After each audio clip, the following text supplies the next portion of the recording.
Olá pessoal, eu sou a Juliana Bezerra e nesse vídeo vamos falar sobre estruturas de repetição.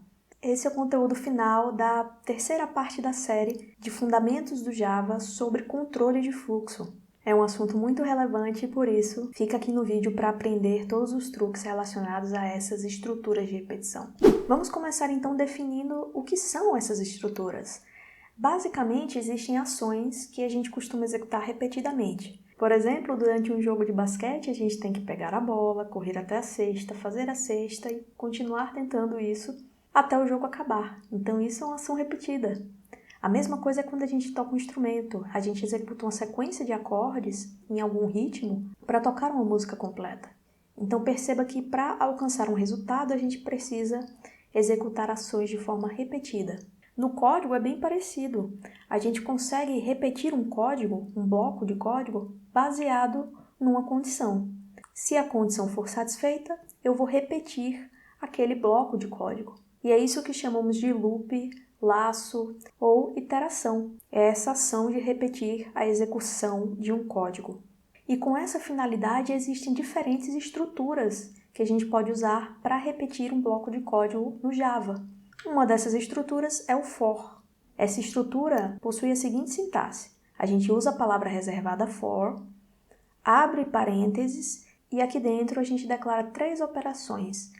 Uma operação de atribuição, uma operação que executa uma condição, que checa uma condição, e uma operação de incremento. E são essas três operações que vão permitir executar ou não esse bloco de código declarado dentro do for. Vamos ver um exemplo prático para isso ficar mais claro. Vamos supor que você tem um array, um vetor de nomes, e você queira imprimir os nomes desse array. Nesses casos é muito comum a gente criar um for para isso, e aí a gente usa algo que se chama variável de controle. Perceba que esse i aqui é uma variável, ele tem um tipo inteiro. Como ele é uma variável, eu posso fazer a atribuição. Então coloquei 0 para o valor dele. Depois disso, eu uso ponto e vírgula para separar agora da cláusula que é uma condição. Agora, eu vou testar se esse bloco deve ser repetido. O i começa com valor 0. Ele pode assumir valores, só que esse i precisa ser menor que o tamanho, que o número de nomes dentro desse array. Size é um método que retorna o tamanho do array, o número de elementos que ele possui. Por isso, se o i for menor que esse tamanho, essa condição será satisfeita, retornará true, e portanto eu serei capaz de executar esse bloco de código. Depois que eu faço a condição, agora é ponto e vírgula novamente para separar a operação de incremento, e aí coloco aqui o i++. O que esse i++ faz? Ele pega esse i e soma mais um, simples assim. Então vamos supor que eu tenha dois nomes aqui na lista, certo? O tamanho desse array vai ser 2. Então, meu i começando com 0, ele vai ser menor que 2. Então, a gente vai conseguir imprimir o primeiro item da lista, posição 0. Na próxima iteração, é assim que a gente chama cada uma das repetições, na próxima iteração, o i já vai ter valor 1, ele não vai receber 0, tá? Esse valor de atribuição é uma inicialização, é o primeiro valor da variável de controle. Na próxima iteração, a variável vai ter o valor da operação de incremento, que como eu coloquei i++, o i agora tem valor 1. 1 também é menor que 2, então vou imprimir o segundo nome, na posição 1. Na terceira iteração, o i vai ter valor 2. 2 não é menor que 2, 2 é igual a 2. Então, nesse momento, eu não executo mais esse bloco de código, esse comando de sysout. Então, eu consegui imprimir todos os nomes desse array. A gente vai ver na prática como é que isso aqui funciona. Pode parecer confuso agora, mas você vai ver como é simples usar essa estrutura. E uma outra estrutura de repetição que a gente pode usar também é a estrutura while. E ela tem um formato bem diferente, mas também tem a mesma proposta: permitir executar um código, um bloco de código, de forma repetida. E a estrutura é basicamente a palavra reservada while, abre e fecha parênteses e aqui dentro existe uma condição, ou seja, uma operação que retorna um valor booleano. Se essa condição for satisfeita, retornar true, esse bloco de comando, delimitado aqui pelas chaves, será executado. Um exemplo prático disso é você pensar num sistema que pede opções para o usuário. A gente pode verificar se a opção não foi a opção sair e deixar o programa executando aqui. Então esse bloco aqui pedindo a opção desejada sempre vai executar até que a pessoa digite a opção sair. E aí, quando ela digitar essa opção, obviamente o programa será encerrado. Esse é um uso super comum do while e por isso a gente também vai usar bastante nos nossos códigos Java. Agora que a gente viu a parte teórica, você teve uma visão geral de como é a estrutura desses comandos aqui de repetição, vamos para a prática. Vamos aplicar tudo que a gente aprendeu para você consolidar esse conhecimento. Tá bom? Então vamos lá. Estou aqui no VS Code com o projeto Controle de Fluxo aberto. Lembrando que a gente elaborou esse projeto nas aulas passadas, então se você ainda não viu todas as aulas da série, vou deixar um card aqui para você dar uma olhada, tá bom? Segue a sequência que aí você vai ver todo o assunto necessário para chegar até essa aula, certinho? Então agora, voltando ao nosso tema em questão, a gente vai criar uma classe chamada estruturas repetição.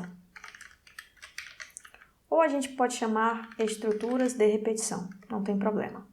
Ok, classe criada. Vamos também criar o método main aqui, método criado. E aqui a gente vai codificar o nosso programa. E aqui a gente vai criar uma aplicação bem bacana, uma aplicação de lista de tarefas. Então a gente vai ter aqui um array. A gente vai usar esse objeto ArrayList. A gente falou dele também na aula sobre coleções. Você já deve ter aprendido a utilizar. Esse ArrayList vai ser um array de strings, de textos, e o nome dele vai ser tarefas. A gente vai inicializar ele aqui, dessa forma. E aí o nosso programa vai funcionar da seguinte forma. A gente vai poder digitar uma tarefa. Então, a gente vai criar essa string tarefa aqui.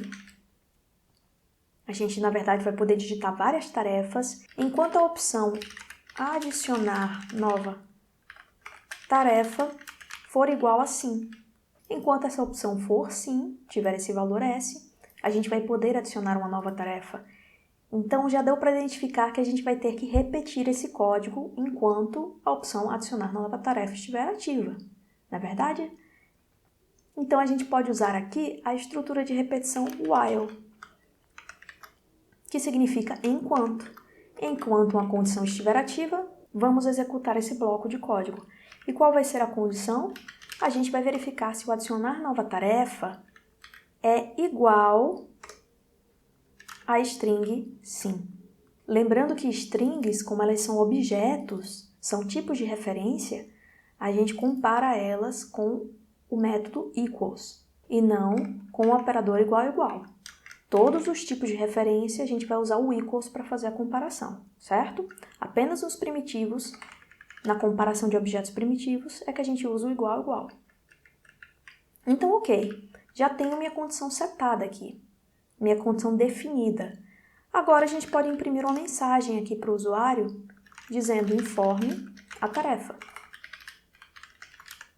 Certo? Pelo menos uma tarefa na lista ele vai ter.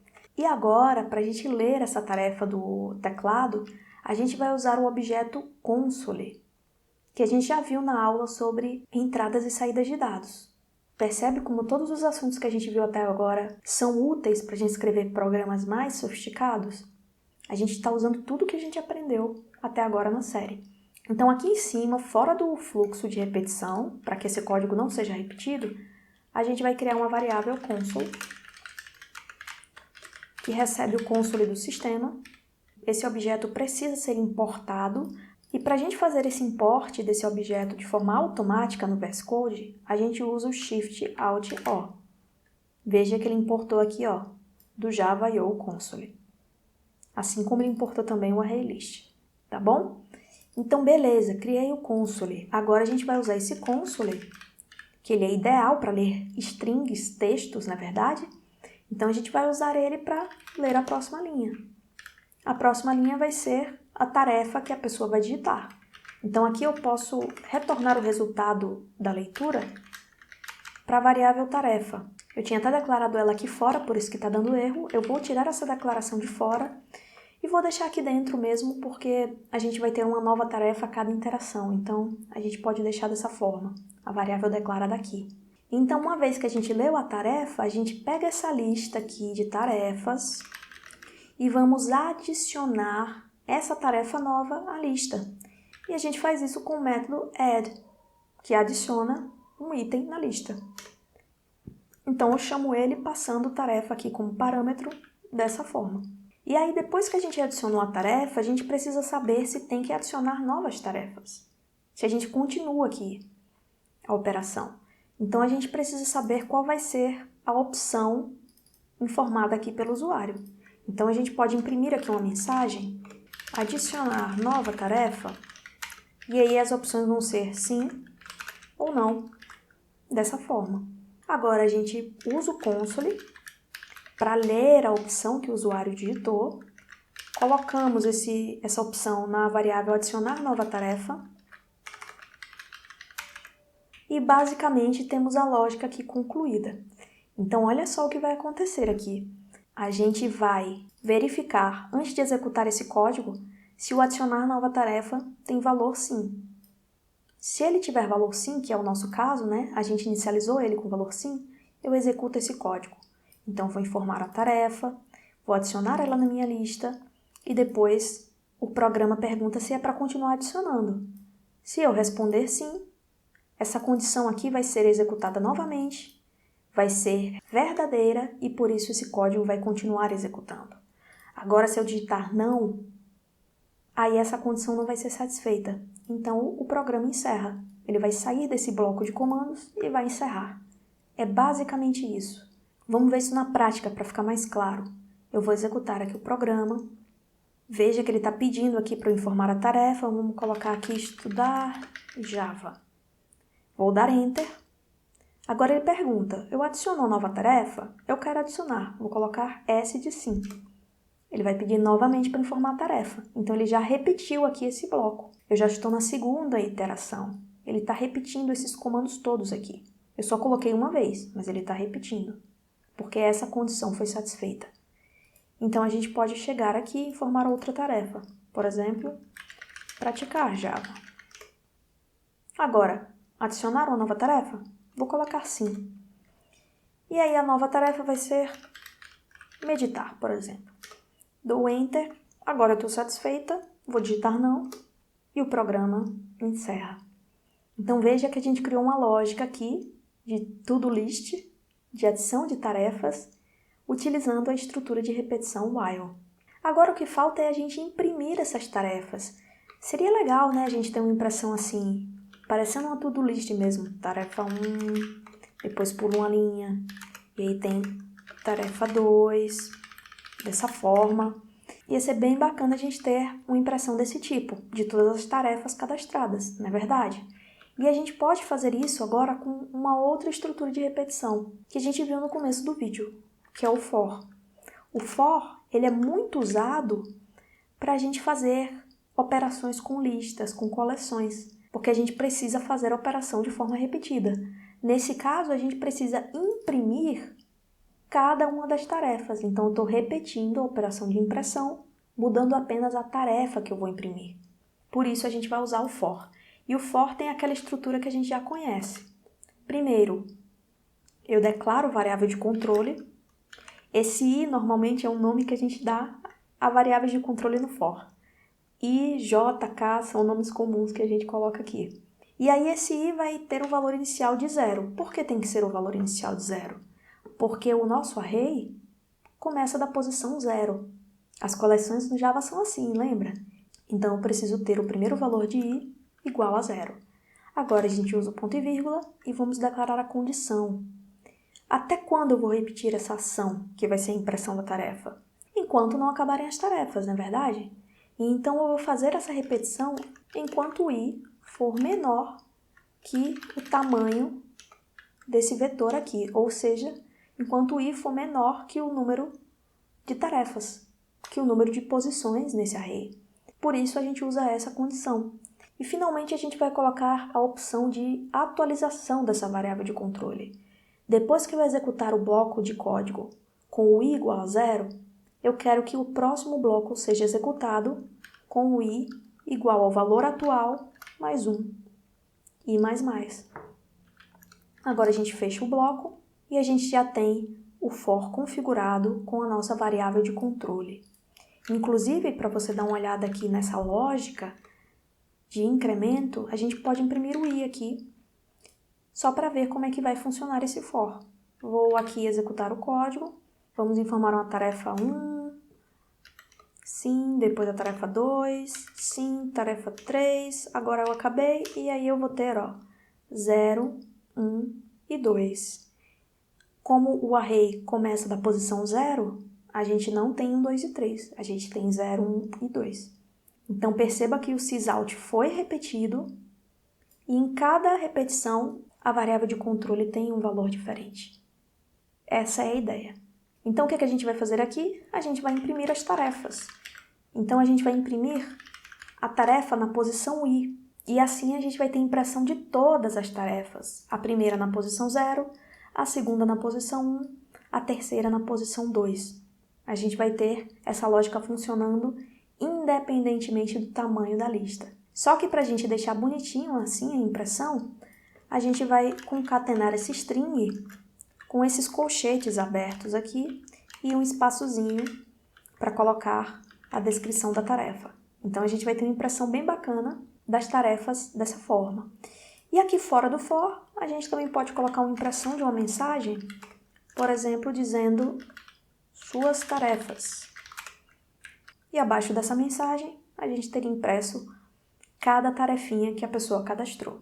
Também podemos pular uma linha aqui com o caractere especial _n. A gente falou desses caracteres especiais quando a gente falou de strings aqui na série. O _n representa uma quebra de linha. Então, o que vai acontecer aqui é que antes de imprimir essa mensagem, a gente vai ter uma quebra de linha aqui no terminal, certo? Vamos ver isso aqui funcionando agora? A gente precisa ter impressão de todas as tarefas cadastradas. Vamos informar então a tarefa curtir o vídeo. Eu vou adicionar uma nova tarefa, se inscrever no canal. Eu vou adicionar mais uma tarefa, comentar o que achou. Eu vou adicionar mais uma tarefa, compartilhar com os colegas. E eu vou adicionar mais uma tarefa, ativar as notificações. Prontinho, estou satisfeita. Vou digitar a opção N para encerrar aqui o cadastro e olha só, tem o resumo aqui das minhas tarefas, todas as que eu digitei. Então, meu programa está funcionando utilizando o while para cadastrar essas tarefas e utilizando o for para imprimir as tarefas cadastradas. É isso, esse foi o vídeo sobre estruturas de repetição. Veja que essas estruturas são muito poderosas porque permitem executar blocos de código de forma repetida. Não precisamos repetir comandos manualmente aqui no código. É só usar essas estruturas da forma que a gente viu. E se você curtiu esse conteúdo, vai ajudar bastante aqui o canal, porque esse feedback me mostra que esse é um bom conteúdo e que eu devo trazer mais desse tipo de conteúdo para cá. Então me dá essa força que eu agradeço demais, tá bom? Te vejo no próximo vídeo. Até lá!